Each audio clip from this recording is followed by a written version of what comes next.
मनीषा हत्याकांड शायद सब जानते होंगे, सबने नाम भी सुना होगा। 11 अगस्त ने जो लापता हुई, 13 अगस्त ने जिसकी डेड बॉडी मिली, और आज है 20 अगस्त जिसका आज तक भी अंतिम संस्कार नहीं होया, क्योंकि आज तक न्याय नहीं होया। जिसने उसकी ये हालत करी आज तक भी वे गुनहगार मिले नहीं है कि कौन है। ठीक है, वो छोड़ो, गुनहगार नहीं मिली है। सबसे बड़ी जो कमी है गवर्नमेंट की या फिर प्रशासन की जो भी रही है, देखो जो फर्स्ट पोस्टमार्टम रिपोर्ट आई उसमें कहा गया कि उसका जो तेज़दार हथियार था उसका गला काटा है, बच्चेदानी भी नहीं है। तो समझ में को नहीं आया कि जब सेकंड पोस्टमार्टम रिपोर्ट हुई तो उसमें वो सब सामान वापस कैसे आ गया। ठीक है, जो भी ऑर्गन्स थे वो वापस कैसे आ गए। उसके बाद बोलिया कि उसने कीटनाशक दवाई खाई है, तो फर्स्ट पोस्टमार्टम रिपोर्ट में वो कीटनाशक दवाई क्यों नहीं आई, वो सेकंड पोस्टमार्टम रिपोर्ट में आई कि कीटनाशक दवाई खा ली है। ठीक है, तो इतनी ज़्यादा झूठी जोड़ना, ठीक है, और मतलब समझ में को नहीं आता। उसकी जो हालत कर रखी थी उस बेचारी लड़की की, जो बुरी हालत कर रखी थी, उसका बाद तो जबान लिकड़ती भी कोई लोग आते। ठीक है, और वो है कि उसका जो सुसाइड नोट है, पता नहीं क्या क्या लिखने पर लग रहे हैं। थोड़ी बहुत तो शर्म होनी चाहिए।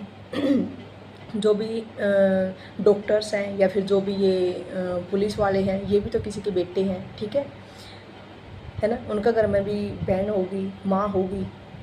ठीक है, तो थोड़ा एक बार खुद सोच कर देखो कि तुम इतनी झूठी रिपोर्ट तैयार करने लग रहे हो। और उसकी जो हालत थी वो तो सबने देखी होगी कि कैसे उसका गला काट रखा है ना।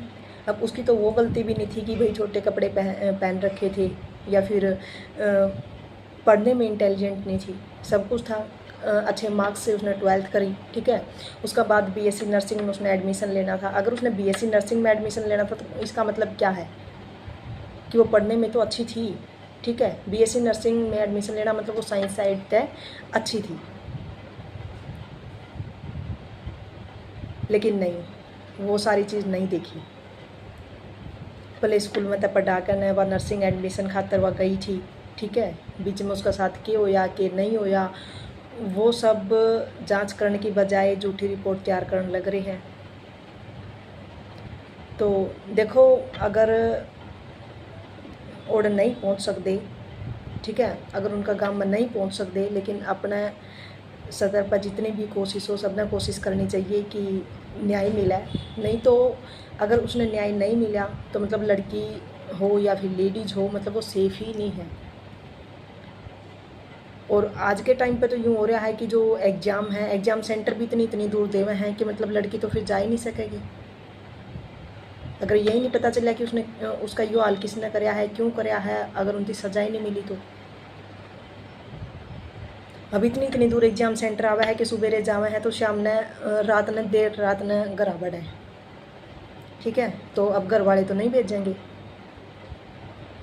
घर वाले तो इतनी देर तक नहीं भेजेंगे, क्योंकि उनने भी डर रहेगा कि कदे कुछ हो जाए। अब इस लड़की की कोई गलती नहीं थी, उसका बाद भी अगर यह हालत होगी तो कैसे गारंटी ले इसको कि हम सेफ हैं। तो देखो, जो भी है, जिससे भी जितना हुआ है अपने स्तर पर कार्रवाई करो। ठीक है, साथ दो, सबका साथ दो। ठीक है, और कोशिश करो कि न्याय मिले ताकि हम जैसे भी सब सेफ रहें, है ना। तो लड़कियों की, लेडीज़ हो, लड़की हो, सबकी सेफ्टी के लिए बहुत ज़रूरी है कि उस मनीषा को न्याय मिले। ओके।